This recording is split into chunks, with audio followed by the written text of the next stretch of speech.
Bienvenue à l'édition synthèse de l'actualité sur la télévision de la famille dont j'ai le plaisir de feuilleter avec vous. Ce soir, nous faisons la part belle à la Convention nationale de l'Église apostolique du Burkina Faso qui s'est tenue du 27 au 31 mars dernier à Ouagadougou et qui a vu le renouvellement des instances dirigeantes de la communauté. Daniel Ouedraogo, Odette Zouaguena.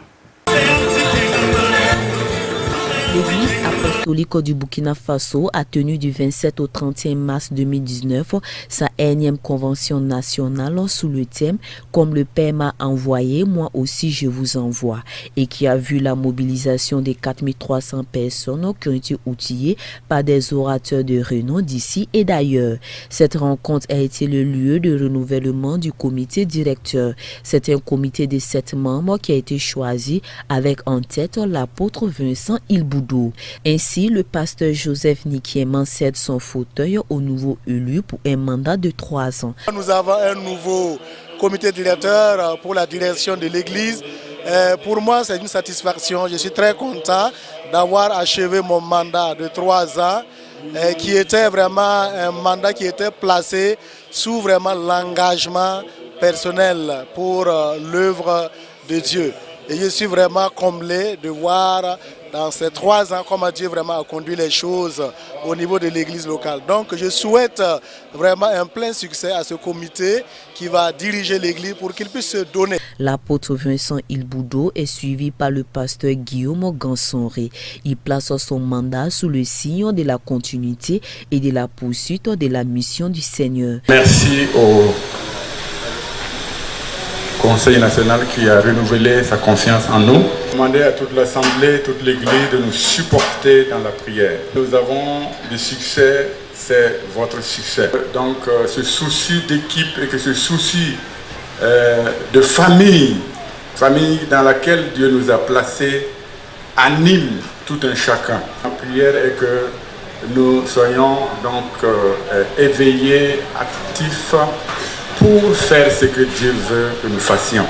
Ce culte de louange et d'adoration fut un culte d'action de grâce et de revoir aux missionnaires suisses en fin de mission au Burkina Faso qui comptent poursuivre leur appel au pays de la Teranga, le Sénégal. Depuis ici, à toutes les personnes du Burkina Faso que nous avons pu connaître au long des 8 dernières années, c'est pas possible de vous dire au revoir personnellement, mais peut-être c'est une occasion de vous remercier maintenant pour l'accueil que vous nous avez donné dans ce beau pays, pour l'amour que nous vous avons senti, pour l'appréciation et pour les bons moments de partage ensemble.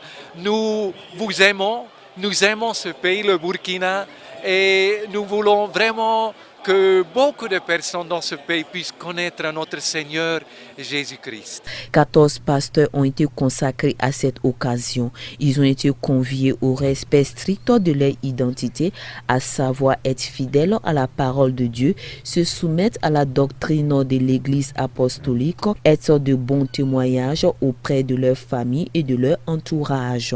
Dans son message de fin, le docteur Olivier Fabre a appelé les fidèles à l'amour, à l'engagement et à la détermination pour l'œuvre de Dieu. Le passage du cyclone au Mozambique et son lot de conséquences, l'une d'entre elles, le choléra qui a déjà enregistré 2 morts. L'OMS a annoncé le démarrage effectif de l'opération de vaccination. Le choléra a tué 2 personnes au Mozambique. 1500 autres sont contaminés. Des chiffres confirmés par l'Organisation mondiale de la santé qui a annoncé le lancement de la campagne de vaccination. Selon l'OMS et les autorités locales, 2700 personnes souffrent aussi de diarrhée. Conséquence, des inondations catastrophiques engendrées par le passage du cyclone tropical Idai le 14 mars dernier. 900 000 doses d'un vaccin oral contre le choléra sont arrivées à Beira et doivent commencer à être administrées. Il s'agit d'une campagne menée principalement dans 4 zones, à Beira, dans le district de Dondo, dans le district de Namatanda et dans le district de Bouzi, où la population tout entière sera vaccinée avec une dose unique. Les agences des Nations Unies comme l'UNICEF vont faire leur possible avec les autorités pour endiguer la propagation du choléra. Mais malgré les secours et l'aide humanitaire venus du monde entier, des centaines de milliers de sinistrés vivent dans des conditions très précaires, dans des zones noyées d'eau sale. Les pluies diluviennes et les vents violents du cyclone Idai ont officiellement fait 598 morts au Mozambique et 268 morts au Zimbabwe.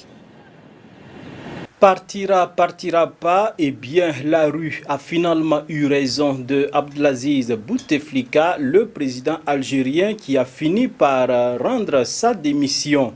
De la lumière à l'ombre, son parcours nous est conté dans cet élément. C'était le 10 février dernier. Abdelaziz Bouteflika faisait savoir qu'il comptait briguer un 5e mandat de président. Il a alors 81 ans.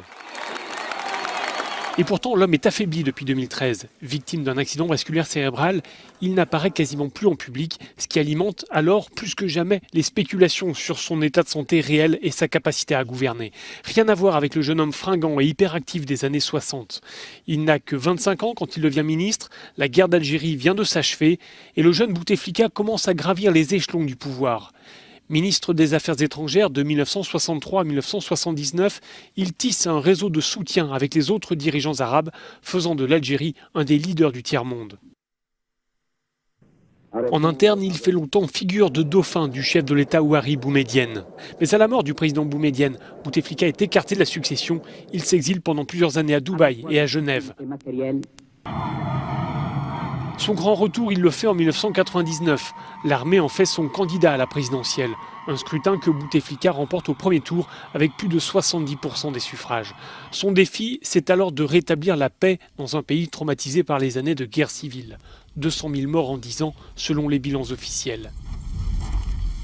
Il lance la Concorde civile, un processus visant à amnistier les islamistes en échange de leur reddition et de l'abandon de la violence. En s'appuyant sur la manne pétrolière, il parvient à éviter les secousses du printemps arabe qui agitent la région en 2011. Il s'accroche au pouvoir, modifiant la Constitution, se faisant réélire à plusieurs reprises en 2009 puis en 2014. Son intention de briguer un 5e mandat déclenche un mouvement de contestation. Abdelaziz Bouteflika est au pouvoir depuis 1999. Un tiers de la population, les moins de 20 ans, n'ont connu que lui à la tête du pays. Ils aspirent à un changement, changer de président, mais aussi en finir avec tout un régime accusé de corruption et de népotisme. Un peu de sport dans cette édition. Le jeune prodige du ballon rond Kylian Mbappé sur les traces de son idole, le roi Pelé. Ils se sont rencontrés dans un hôtel parisien et l'entretien a duré une trentaine de minutes. Shooting photo pour immortaliser la scène. Quand la légende brésilienne du football rencontre la star française du mondial 2018. Un tête-à-tête arrangé qui est allé droit au cœur de Kylian Mbappé et du roi Pelé, semble-t-il. Ce mardi soir, ils ont échangé pendant plus d'une demi-heure dans un hôtel parisien. Je m'étais dit que c'était pas possible de le rencontrer.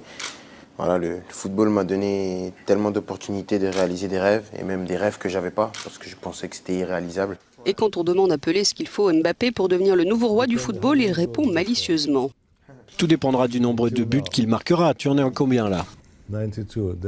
92. Il en reste encore beaucoup alors. Les gens ont tendance à dire que les buts sont le plus important. Ils le sont. Et je remercie Dieu d'en avoir marqué autant. Mais nous, les attaquants, savons que nous devons être bien accompagnés au centre, à l'arrière. Vous ne pouvez pas marquer de but tout seul, vous devez avoir de bons coéquipiers, c'est important. Le meilleur joueur de foot du monde qui a marqué plus de 1000 buts tout au long de sa carrière, 3 fois champion du monde avec la sélection brésilienne, veut croire qu'Mbappé peut suivre ses traces. Et ça n'a sans doute pas de prix pour le jeune joueur français. Dames et messieurs, c'est fini pour ce soir. On se donne rendez-vous demain pour d'autres actualités. Grâce sur grâce dans vos vies. Dieu vous bénisse.